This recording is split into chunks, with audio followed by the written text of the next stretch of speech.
you have to say. Feel your heart and trust your soul. They know the way. Follow what feels good, those subtle little clues. Listen to your belly that is always speaking to you. There's a waterfall of wisdom at your fingertips. If you would only reach a little further in. Everything you're looking for, the pieces of your puzzle, all the love you seek, it is right there at your feet. She's calling for your light, the goddess on the rise. Strip away all your protection and open your eyes. Heaven is on earth in every breath you breathe, anchoring a new vibration, a new way to be. There's a waterfall of wisdom at your fingertips. If you would only reach a little further in. Everything you're looking for, pieces of your puzzle, all the love you seek, it is right there at your feet. And it's up to you to decide. Will you stand by the sidelines or join the ride? Stop waiting for someone to give you permission. Only you can make the decision. There's a waterfall of wisdom at your fingertips. If you would only reach a little further in. There's a waterfall of wisdom at your fingertips. If you would only reach a little further in. There's a waterfall of wisdom in your fingertips. If you would only reach a little further in. There's a waterfall of wisdom at your fingertips. If you would only reach a little further in.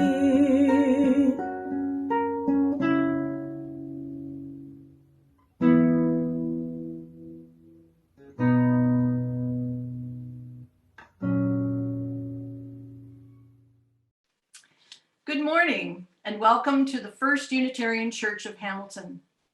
My name is Joanne Deere and I am this morning's service leader. I want to thank today's service team, Bruce McPherson, John Elliott, Tim Versteeg, Cindy Carey, Rachel Derry, and Marianne Forbes. It was so wonderful to see so many of you in person at our gathering after church last Sunday. I felt like I was back at a hippie love-in, minus the beads and long hair. Seeing the changes to our building, learning about the important work that is still going on virtually, and most importantly, touching the arm of someone you have missed over this past year. This has left us with a feeling of hope. And even though today we are back meeting in Zoom, it is now not without a sense that better times will be ours in the future. We are not the first people on this land, nor will we be the last. We acknowledge our connection to the web of all existence, honoring the past and preparing for the future. The stewardship of the original people who lived here preserved this place for our generation. We seek to be respectful stewards of this place for those who follow. Our goal in this congregation is to extend our hearts in welcome to whomever you may be. We are connected through our desire to live out our ideals of peace, love, and justice for all. We are here to love one another and encourage each other in our spiritual growth. Our congregational mission includes our commitment to nurture one another, serve the community, and inspire action to heal the world. And now, as we prepare for worship, ponder the words of this poem by Lucille Clifton called Blessing the Boats. At St. Mary's, may the tide that is entering even now the lip of our understanding carry you out beyond the face of fear. May you kiss the wind, then turn from it, certain that it will love your back. May you open your eyes to water, water waving forever, and may you, in your innocence, sail through this to that.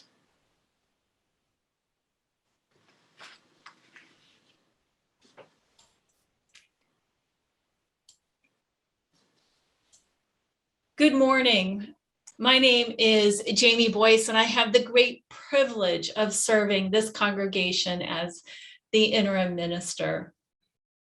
We gather today to consider the season of interim ministry and prepare for a journey full of adventure, reflection, and possibility. Let us open ourselves and our community towards the future, wind in our face with hope growing in our hearts. Whoever you are, whomever you love, wherever you are in your journey of faith or search for meaning, you are welcome here. Let us open our hearts and minds as we gather for worship on this glorious day. Join me as we light our chalice of our shared faith and say these words in unison.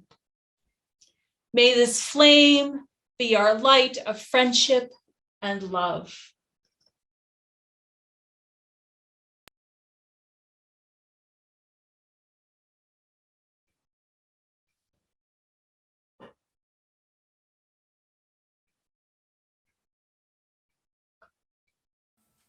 Good morning. Number 1054, Let This Be a House of Peace.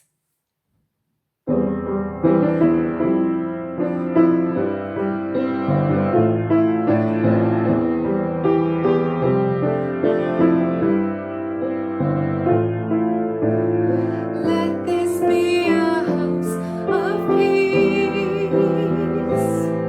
of nature and humanity, of sorrow and elation.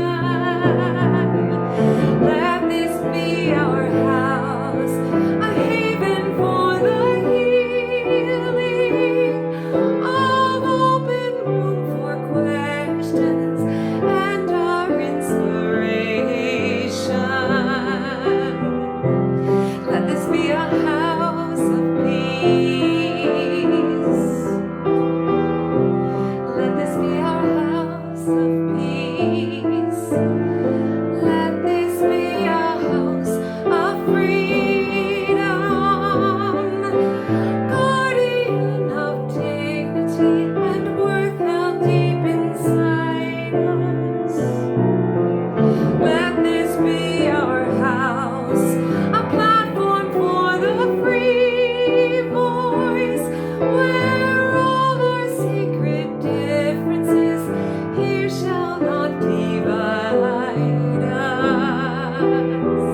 Our story for all ages today is The Floating Orchard by Troon Harrison with paintings by Miranda Jones, published by Tundra Books.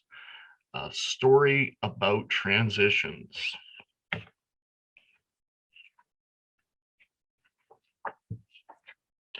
Damson lived in the house her great-grandfather had built. Once every year, she filled the pantry with jars of plum jam and painted the shutters blue. "This is where I was born and where I will always live," she liked to say happily.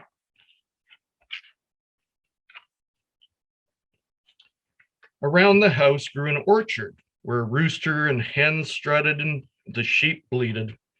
In spring, the fragrance of blossoms filled every room, and in fall, people came from miles around to fill baskets with soft, sweet plums. Damson's great-grandmother had planted the first plum tree in the valley. She brought the plum stone from far away across an ocean and said that it was magical. No one believes stories like that anymore. But the oldest tree stood tall and straight among the others. Damson called it the Orchard Queen and took special care of it. She watered it on the hottest days of summer and pruned it very gently. There came a time when the wind blew cold and the bees were silent, and in the orchard the buds were as tight as fists. One evening it began to rain. All night water roared across Damson's roof, and all next day rain beat against her windows. The creek overflowed its banks, muddy water swirled to the orchard gate. The rooster and hens huddled in the dripping trees. "We are going to have a flood," worried Damson. "What will happen to us all?" Damson decided she must build a boat. In the woodshed, she hammered and sawed, working as fast as she could while the sheep sheltered in the doorway. And on the third day of rain, water rippled among the plum trees. On the fifth day, water lapped at the doorway. Damson's boat was finished, except for a mast. She laid down her tools and looked outside. A man was in the orchard. Rain dripped from his hat, and when he saw Damson, he waved and splashed to the woodshed. "You look cold and wet, stranger." "My name is Bartlett," he replied. "I have climbed many hills and crossed many valleys, planting pear seeds everywhere I go. Now I am far from home and have only one seed left. I'm trying to escape this flood." "I've built a boat," said Damson, "and you are welcome to ride in it. All it needs is a mast." "For that, we must have the trunk of a tall, straight tree," said Bartlett, and he waded into the orchard to find one. Water tugged at Damson's boots as she followed. "This is the one we need," Bartlett said, standing below the Orchard Queen. "No," protested Damson, "this is a special tree. It grew from the first plum stone my grandmother planted in the valley." "It is the tallest and straightest," Bartlett responded. "It is just right for a mast." Damson knew this was true, and the axe made a dull ringing sound as Bartlett chopped down the Orchard Queen. Rain fell like tears on Damson's cheeks. "The tree will be with us wherever we sail," Bartlett comforted Damson, and carefully, using his penknife, he carved a name on the boat. When the water was very deep, Damson hoisted the bright quilt sail, and the boat, the Orchard Queen, drifted away. The rooster and the hens huddled among the jars of plum jam and bales of hay, and the sheep and lambs bleated mournfully. Damson and Bartlett sailed down the valley among the highest twigs of the plum trees and away over the hills. They sailed for days and days, getting farther and farther from home, passing empty barns and floating among gardens. Damson had never traveled so far, and even Bartlett didn't know where they were. "We will never find our way back, and all the blossoms of my plum trees will be dead," Damson said slowly. At last, one morning, the rain stopped. Sunshine was pale in the mist. "Look," Bartlett cried, pointing to a rainbow as bright as their sail. Trees and hills poked from the ripples, and beneath the Orchard Queen, the water grew shallower until finally the boat ran aground on a hill. The sheep jumped out happily, and began to eat the green grass. The rooster crowed in triumph, and a hen laid an egg among the empty jam jars. Bartlett made a tent from the sail and began to explore. Only Damson was sad. She missed her great-grandfather's house. She remembered how the plum trees had been hung with stars on winter nights. And as she stroked the smooth mast, she began to cry. Her salty tears soaked into the wood. And at the very tip of the mast, something strange began to happen. The old tree put out a bud. The bud opened onto a green leaf. Another leaf grew beside it. Bartlett, shouted Damson, come and see the mast. In amazement, they watched as small twigs appeared covered with green leaves. My great-grandmother was right, Damson whispered joyfully. The plum stone that grew into this tree was magic. We must plant the mast on the hill, said Bartlett, and I will plant my last pear seed nearby. They dug a hole and lifted the mast into it, and as it touched the wet earth, it grew flower buds, which opened quickly like fingers unfolding. The tree stood white and fragrant in the sunset. By morning, the tree was weighed down with soft, sweet plums. Damson and Bartlett picked them and planted the stones all over the hillside. An orchard sprang up, the slender young trees bending in the wind as their blossoms opened. Beside the orchard, Damson and Bartlett built a house with blue shutters. Every summer, they filled the pantry with jars of plum jam, and people came from miles around to pick fruit. Damson's daughter was born in blossom time and named Anjou Victoria. When she was small, she liked to chase the lambs among the dandelions. And as she grew older, she took special care of the two tall, straight trees in the center of the orchard. One was the orchard queen, the other a stately pear tree.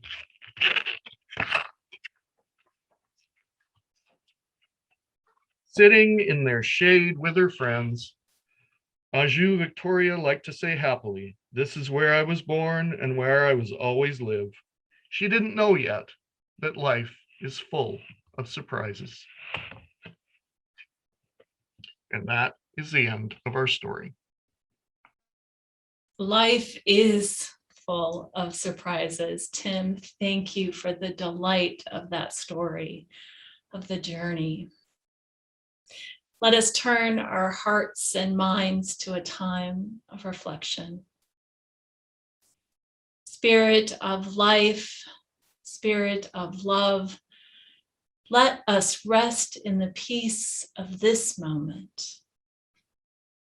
Let us open our hearts and minds towards curiosity and open our ears to hear the still, quiet voice that lurks beneath the surface of our busy lives. Let us notice ourselves leaning into this day, opening towards this day, this time together in community. And let us enjoy a time of silence together, knowing that we are never alone. And love holds us in common care. May there be peace in our hearts and peace in the world.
I've been thinking a lot about times when my life has been disrupted by a significant change, when something shifted so radically that I had to stop and look around and make some clear choices about what would happen next. Sometimes these situations found me by surprise, like the time my friend Carmela showed up at my door with a beautiful tuxedo cat named Kiowa. And she told me he needed a home today. As she stood in the doorway holding this big fluffy beast with gorgeous green eyes, I knew at that moment that I was becoming a cat mom. Kiowa lived with me for a long time. He was a wonderful friend and a generous soul with more love in his fluffiness than I ever thought possible. It wasn't easy though. It took us time to get to know each other, to understand each other's quirks. Kiowa soon learned that I was not the 5 o'clock in the morning cat mom he had hoped for. I was more like a 7 o'clock in the morning cat mom. And we battled it out. Kaya stood next to my sleeping head, gently swatting me awake, and I would act like I had no idea what was happening and pretend to sleep longer than was acceptable. Over time, we both learned and adjusted to living together and eventually settled into a comfortable compatibility. I let go of my life as a free-spirited young woman, grieved the loss of sleep, and welcomed the joy and responsibility of my new cat companion.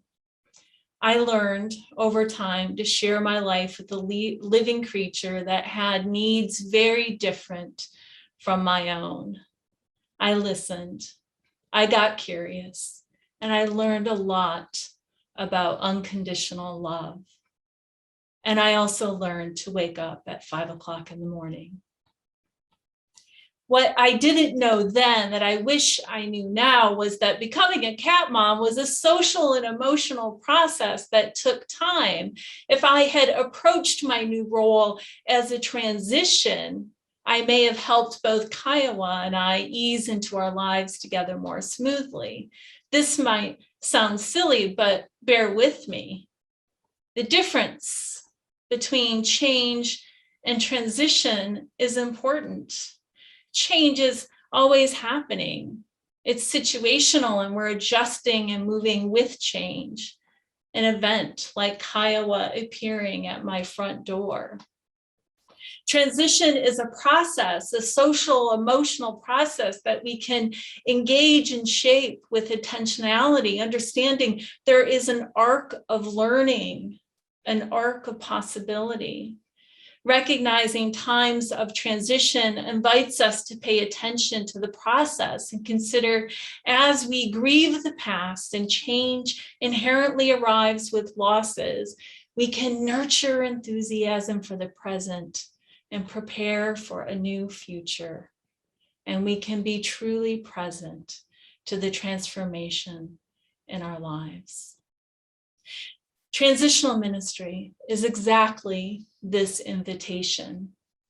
It is an invitation to engage the process of change that recognizes the social and emotional needs that individuals and communities have, and to be curious about the process and possibilities that await just on the horizon. Over the next 2 years, with the leadership of the transitional team, we'll move through an intentional process of change together. We will explore the congregation's heritage, history, religious roots, and celebrate resiliency and courage along the way. We might ask, what are the stories that sustain us? What are the stories that give us purpose and hope? We will explore the congregation's mission and examine how well the congregation is living into the mission. Is the mission still serving us well? Is it still serving you well? Does the mission include the possibility for new dreams? How does the mission reflect our commitment to anti-racist and anti-oppression praxis in our community? Is it time to update our purpose and mission and bring it into alignment with our new emerging aspirations. There will be plenty of opportunities to consider paths to growing access to leadership roles and increasing engagement. The season of interim ministry is a good time for the congregation to look at leadership structure and notice opportunities to dissolve barriers to participation that might be addressed as we become more inclusive. We might notice where leadership is thriving and celebrate the magnificent contributions happening every day in this wonderful place. I know from my few works here that talent, commitment, and generosity are alive and abundant, and we should celebrate the beauty of those gifts and the beauty of that connection in our community. The interim is also a time of deepening connection, even as we negotiate and navigate the still uncertain long-term impacts of COVID on our capacity to gather. We will continue to adapt, experiment, and assess as we innovate new ways to connect and to gather, just as we did last Sunday. We can choose and be innovative and experimental as we grow into a program that is alive and exciting. I'm so grateful for the many stories that have been generously shared with me over the last month. Thank you so much for all those stories. Last Sunday at our in-gathering celebration on our name tags, there was an opportunity for you to share your hopes for the interim ministry. And there were so many beautiful sentiments shared, so many beautiful and brave hopes. Your dreams included becoming more inclusive, growing, reconnecting, holding curiosity, affirming the 8th principle, expressing gratitude, addressing barriers to participation, addressing racism and oppression in our system, increasing youth engagement, finding humor, and finally, a smooth transition to a settled minister. Thank you for these insights. I have them posted in my office to remind me of the beauty of this work and the hopes held as we travel together through this 2-year period of interim ministry. I know that hope is alive here. Hope is alive in the connections of this congregation and in the commitments you have to the future. Over the next year, there will be opportunities to connect and tell your stories, to share what keeps you rooted and grounded in this place of love and possibility. And while much of our transitional work will begin and happen over Zoom, we will have opportunities to connect outside as the weather permits. The transition team, led by Elizabeth Beckett and anchored by Catherine Schuler, Marilyn Hunt, and Joanne Deere, will continue to provide updates and activities and opportunities from the transitions team. And of course, you will hear plenty of conversation around this from me too. Finally, transitions are full of feelings. Along the way, there will be grief, sadness, frustration, love, excitement, and joy.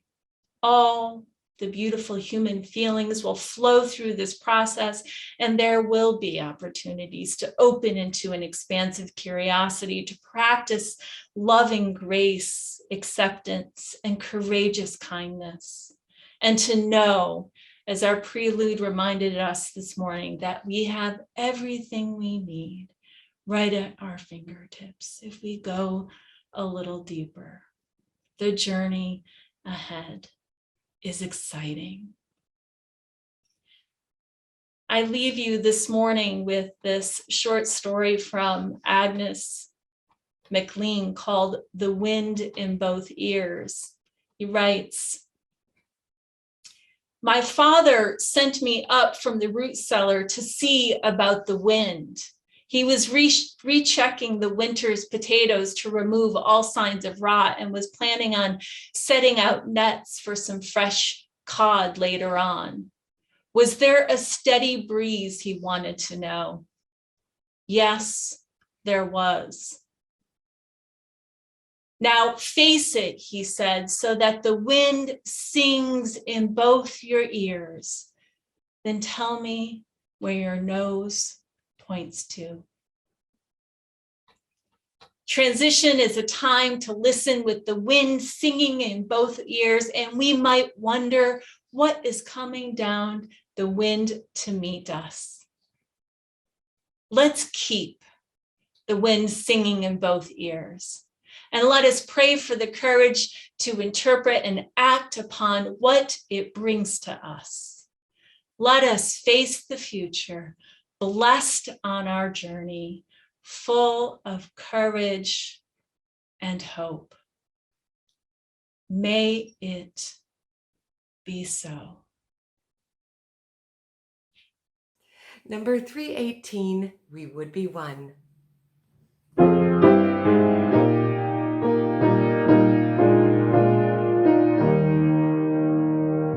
We would be one, as now we join in singing our hymn of love, to pledge ourselves anew to that high cause of greater understanding of who we are and what in us is true. We would be one in living for each other, to show to all a new community.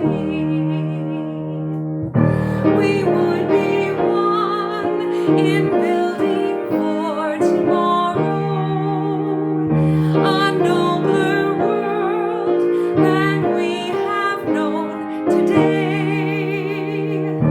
We would be one in searching for that meaning which binds our hearts and points us on our way. As when we pledge ourselves to greater service, with love and justice, strive to make us free.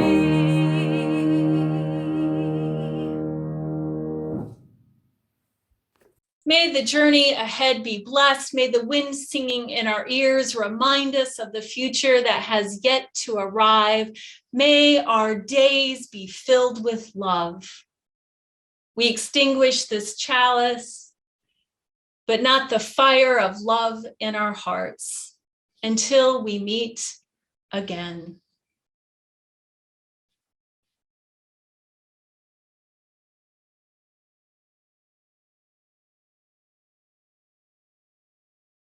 Dem dwedu badu badu, dem dwedu badu badu, dem dwedu badu badu, dem dwedu badu badu.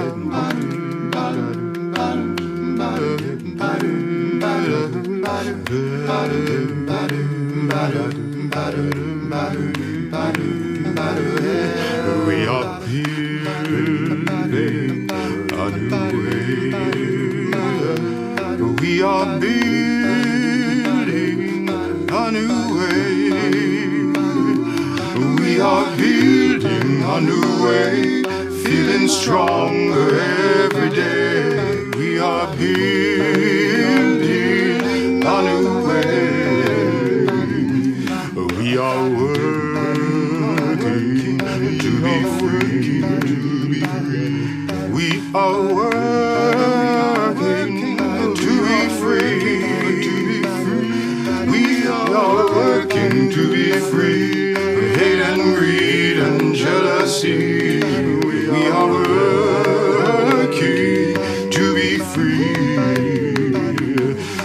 can feed our every need. We can feed our every need.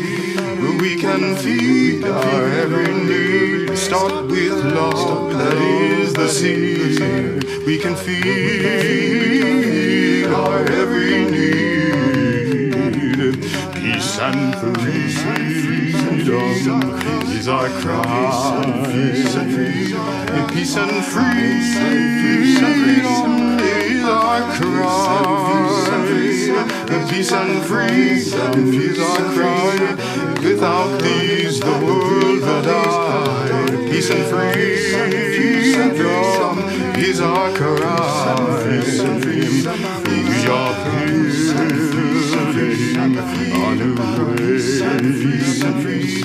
We are building a new way. We are building a new way. We are building a new way. Feeling stronger every day. We are building